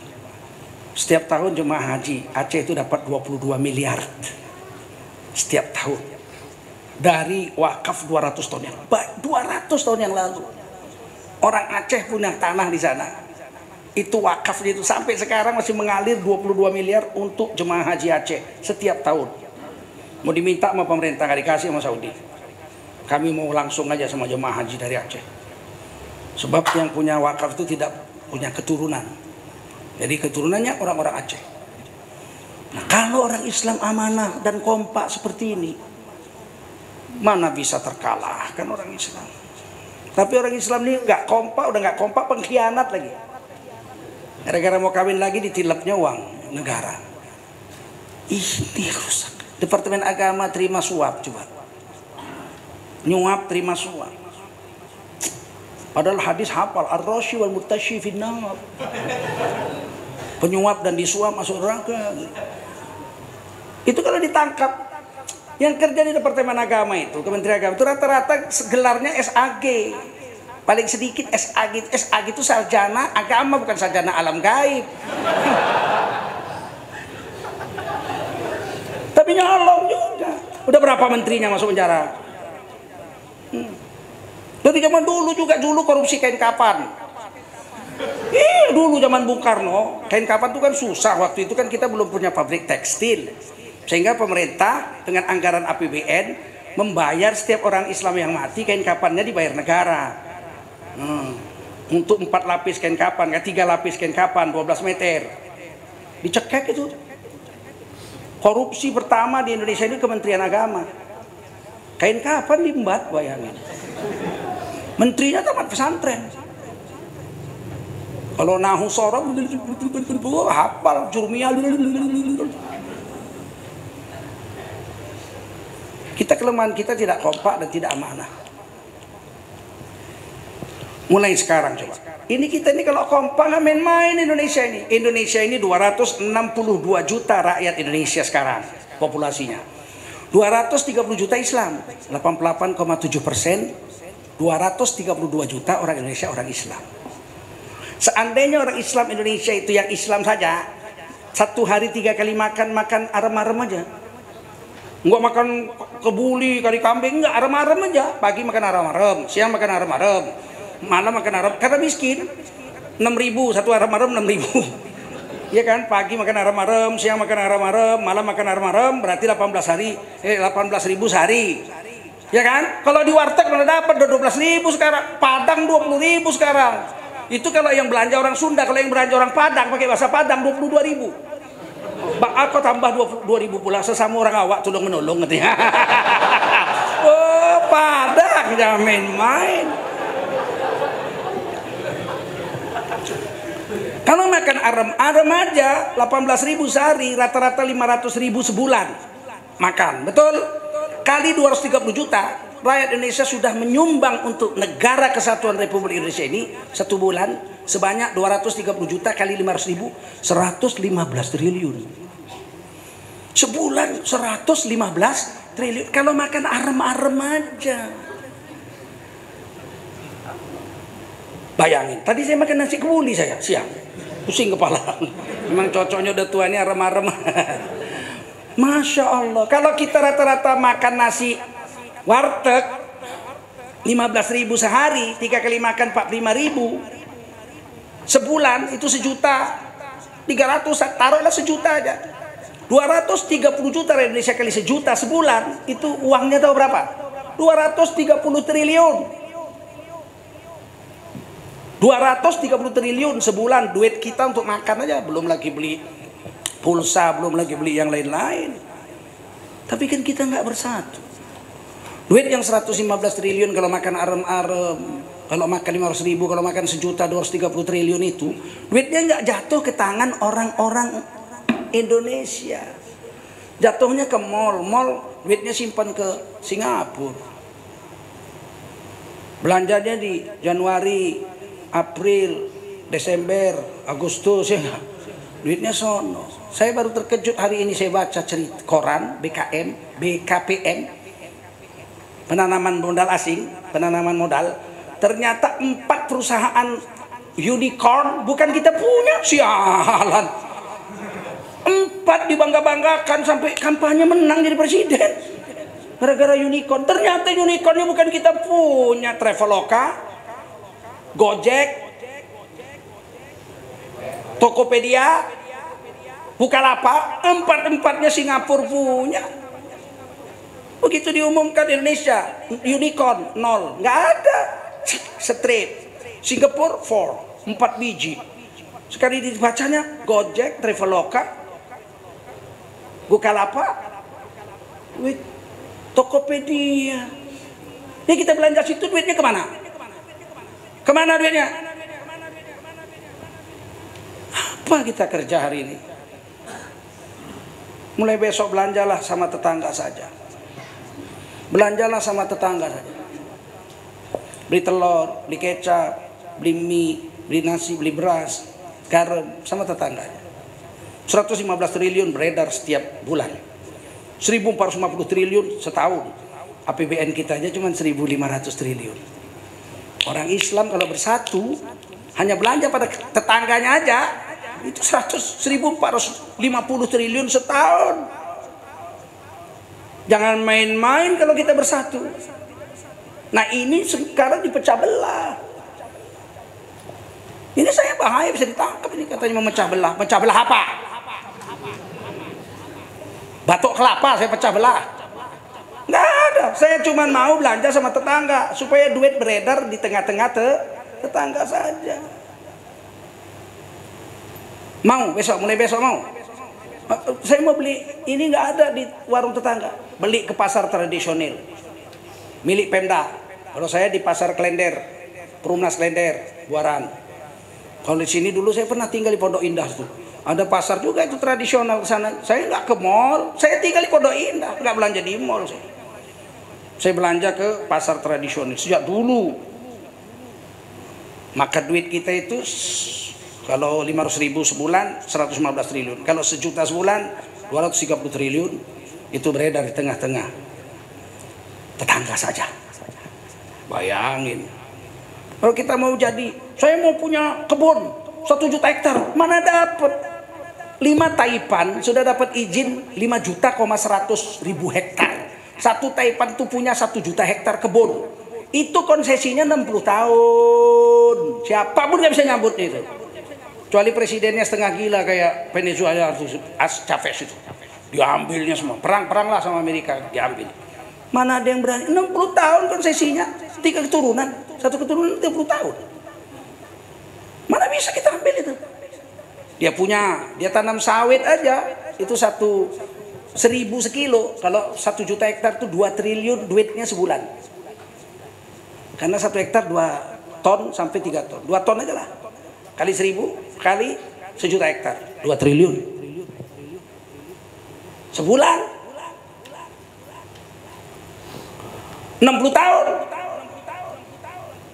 dia nggak jual sawit, dia bikin pabrik CPU minyak sawit.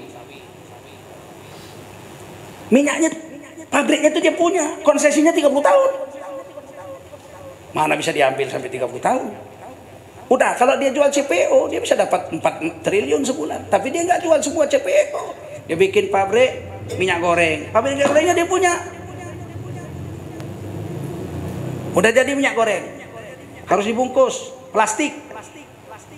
Dia nggak beli plastik dari pabrik plastik orang. Pabrik plastiknya dia punya. Minyak gorengnya dibungkus plastik. Udah dibungkus plastik, mau dijual ke kota harus dibawa dalam kardus-kardus. Masukkan kardus, ya kan? 50 plastik 1 kardus. Dia enggak datang ke KPU minta kardus ke KPU.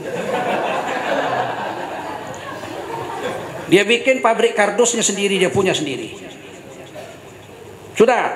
Udah masuk kardus harus diangkut ke kota. Dia harus bawa pakai perusahaan angkutan namanya logistik.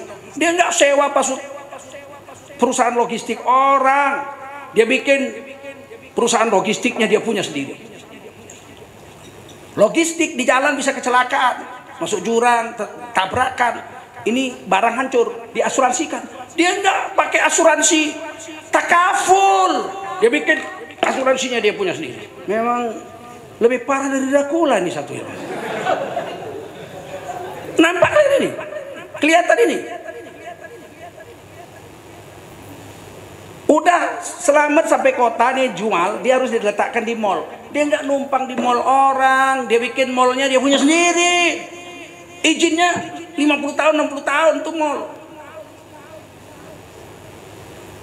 Mall hanya bisa di kota, di kampung-kampung nggak bisa. Dibikinnya maret, sampai di pinggir hutan tempat monyet kawin ada maretnya. Sekarang saya tanya, kita dapat apa? Kita dapat apa kita? Ya bisa membina lapangan kerja. Iya, jadi kuli, jadi tukang bungkus, jadi supir. Komisaris jangan harap, direktur jangan harap. Udah dijual ke luar negeri nih, dapat duit nih. Yang dijual tuh karet kita, sawit kita, kopi kita, teh kita, komoditas kita semua, betul nggak? Sampai di luar negeri dapat uang dolar. Nggak disimpan di Bank Indonesia, disimpan di Singapura duitnya. Ini yang dibilang bocor. 2000 triliun setahun. Gimana nggak bangkrut negeri ini? Kita mau menguasai ini sampai kiamat nggak bisa. Mau ambil pabriknya nggak bisa. Mau ambil mallnya nggak bisa.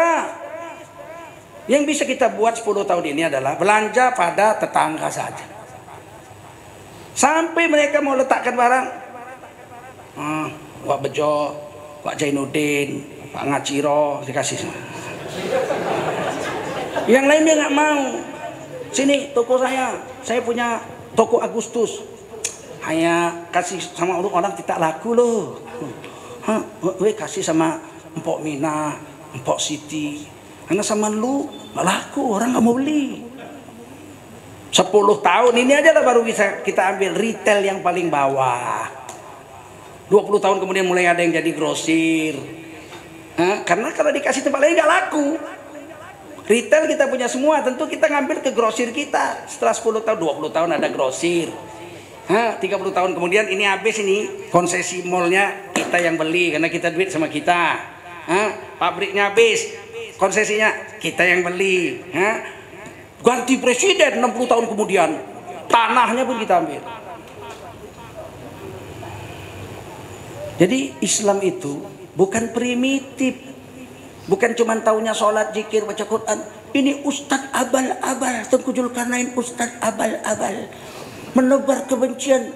Ustadz itu harus adem. Sholawat, zikir, baca Quran.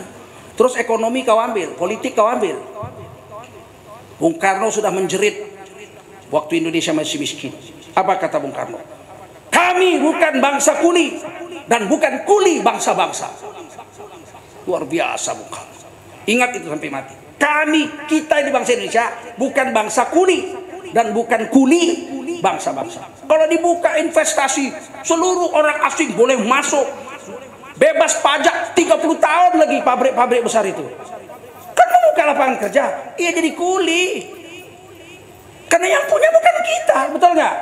Memang lapangan kerja terbuka. Kata Bung Karno bilang apa? Kami bukan bangsa kuli dan bukan kuli bangsa-bangsa. Nggak bisa kita kalahkan. Mana bisa, udah menggurita. Satu-satunya cara 10 tahun baru bisa berhasil. Mulai besok terbit matahari, hanya belanja barang sama tetangga saja. Nggak ada pada tetangga, belilah di warung di pasar-pasar milik Pemda. Grosir-grosir milik tetangga kita. Aagim punya grosir ke Aagim. Begitu. Paham? Mau nggak? Ini yang payah ibu-ibu nih 50.000 aja ke mall. 5 jam baru keluar dari situ. Saya terpaksa baru mau ke mall. Apa gunanya ke mall itu? Lihat pusar aja di situ. Mau berubah nggak? Ini udah dicontohkan Rasul. Ini gunanya kita belajar sirah Nabi ini untuk suluh pelita hidup kita agar kita tidak asal-asalan hidup di dunia ini. Sebab Islam ini mengurus semuanya, kafah dari ujung rambut sampai ujung kuku, mulai dari ibadah sampai bab muamalat, jual beli, dagang, pinjam meminjam, utang piutang, sampai bab nikah, talak, rujuk, sampai bab jinayat, pidana-pidana, diatur semua oleh agama Islam ini. Nah, ini yang perlu kita ingat ini. Jangan kita berpecah belah. Mulai besok Senin, ini Selasa, besok Rebo, datang ke bank muamalat, buka rekening 1 juta rupiah, lempar aja, nggak usah pakai ATM. Nah 1 juta udah, nggak saya ambil lah sampai hari kiamat. 1 juta banyak tuh. 1 juta nggak banyak, 80.000 sebulan. Betul? Setahun 1 juta lah itu. Sedekah aja udah, bismillah, bank muamalat, nah bismillah udah, saya buka udah, nggak usah pakai ATM biar jangan dipotong administrasi. Nggak usah ambil sampai hari kiamat dah. 100 juta aja orang Islam nabung sejuta, itu duit Bank Muamalat itu 100 triliun. Bisa membiayai 10 pelabuhan. Narik duit terus itu, untung mana ada pelabuhan rugi. Tarik terus. Tapi karena bank-bank Islam sekarang ini duitnya cuma sedikit, kayak Bank Riau 2 triliun, cuma bisa ngasih biaya kecil-kecil. Biaya beli rumah tipe 36, beli mobil Daihatsu, kawin lagi, paket umroh, itu yang bisa dibiayai. Coba kalau duitnya 100 triliun. Krakatau Steel bangkrut, kita bikin yang baru, ya enggak? Pabrik baja, ya kan? Milik kaum muslimin, Bank Muamalat. Kita bisa buat, tapi nggak ada duitnya.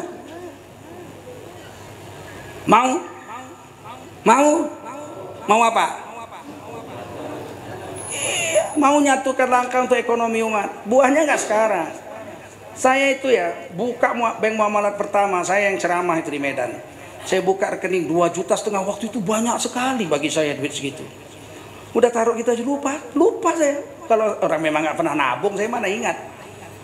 Pindah saya ke Jakarta, ya nggak ingat juga. Begitu saya pindah dari Pondok Indah, pindah ke Buaran. Di pintu keluar Buaran itu sebelah kiri ada Bank Muamalat. Saya lihat Bank Muamalat. Saya datanglah buka rekening 1 juta. Itu aja pikiran saya, 1 juta buang gitu. Begitu buka nama semua KTP, loh, Bapak punya rekening ya Pak? Muamalat. Oh, mana ada? Ada ini di Medan. Oh iya, di Medan saya orang pertama buka itu, saya bilang. Oh, 2,5 juta duitnya nggak kurang. Kenapa? Karena nggak pakai ATM, nggak dipotong administrasi. Saya bilang, udah gimana caranya duit itu? Yang sana Bapak ambil semua, tarik semua sekarang. Masukkan ke rekening baru 3,5 juta. Udah taruh aja, nggak usah diambil-ambil sampai hari kiamat. Nambah boleh gitu. Insya Allah Islam akan berjaya secara ekonomi. Kalau ekonomi sama kita, kesolehan sama kita, politik sama kita. Kalau kesolehan nggak sama kita, mana mau orang Islam nggak mau milih orang Islam? Nggak soleh, kasih 100.000 belok, mana bisa? Lihat militannya sahabat tuh, beli sumur aja, beli air, Senin nggak ada yang beli, sampai itu sumur dijual. Kita bisa nggak kayak gitu? Bisa nggak? Bisa kalau iman kita kokoh dan kita memang bersatu. Jangan iri sama orang Islam. Kalau dia kaya, yang cipratan kita. Tetangga kita beli mobil. Ya kalau kita sakit dia bisa bawa kita ke rumah sakit pakai mobilnya. Kalau kita mau ada acara pengajian tabligh akbar, panggil ustadz pakai mobil dia pasti mau, betul nggak? Nah, kalau nggak dia nggak kita sembayangkan kalau mati kan gitu kan? Nah, dia mau pakai mobilnya. Nah, jadi tolong menolong itu biasa. Kalau dia punya uang banyak, dia punya supirnya orang kita juga. Dia punya pembantu 4 pembantunya orang kita juga. Dia mau kawin lagi istri kedua, istri ketiga pasti orang kita juga. Nggak mungkin orang dari Kazakhstan sana diambilnya. Paham kira-kira itu? Paham nggak? Nah, itu aja hari ini ceramah tentang sirah Nabi ini. Semoga ada manfaatnya ya. Boleh diulang, direview di Darut Tauhid TV. Kemudian boleh follow, saya punya Instagram saya @tengkuzulkarnain.id. Follow. Ulama-ulama kita harus di follow. Kenapa? Kita mau buat network. Instagram saya sekarang 683.000 orang yang follow. Kalau 1 juta aja, saya bisa endorse. Ya kan? Kalau yang miskin gratis, ya kan? Saya punya warung bubur Pak di mana ini? Saya tulis warung bubur Wak Karno, ya kan? Fotonya cikikup, yang baca paling enggak satu hari itu yang baca 250.000. Begitu, paham? Oh saya Pak baru aja ini punya rental mobil. Oh, bikin apa perusahaannya? Oh, rental mobil Al Barokah. Oh, alamat telepon sini, saya endorse. Yang baca 250.000, nyangkut aja 2.000 kaya lah kalian. Oh ya kan? Ya memang begitu orang Islam. Network itu penting. Follow ulama-ulama kita dan share, like, share, like, share, like, share. Begitu. Jangan udah baca. Cuman like sama share aja nggak bisa, bagaimana mau berjuang tuh agama? Like, share. Ini artis Ya Allah, bisa jutaan followernya. Cuma lihat belahan dadanya aja.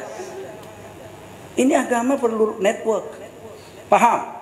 Perlu kesatuan fikir. Sehingga ketika ulama bicara, dia tulis, semua orang tahu pemikiran ulama itu.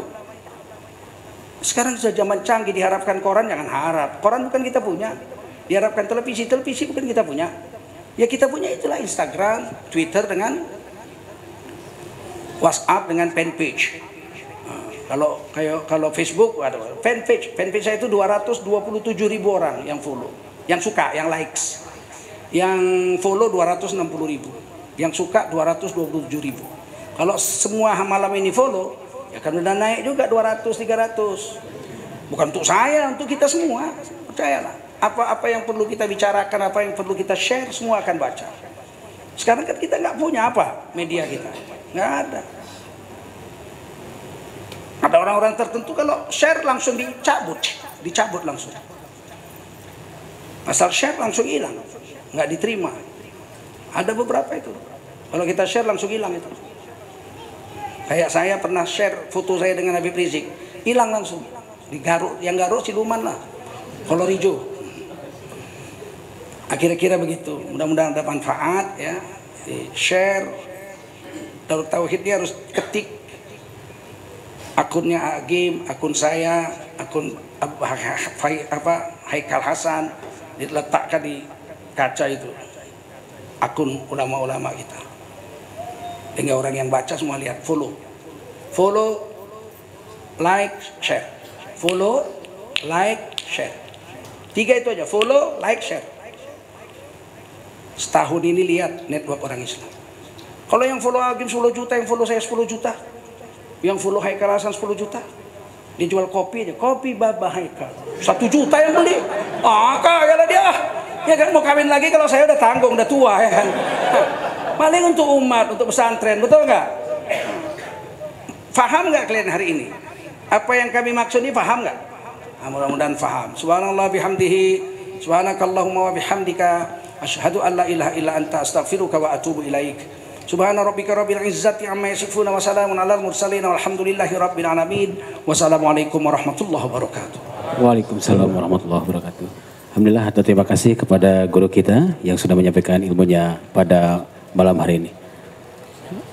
Kami aturkan juga terima kasih kepada sahabat-sahabat sekalian yang sudah hadir pada malam hari ini, dan semoga Allah mempertemukan kembali di lain waktu dan lain kesempatan. Dan dipersilakan kepada sahabat-sahabat sekalian di bawah di aula ada kopi break, silakan bisa untuk dinikmati. Sekian, kurang lebihnya mohon maaf. Assalamualaikum warahmatullahi wabarakatuh.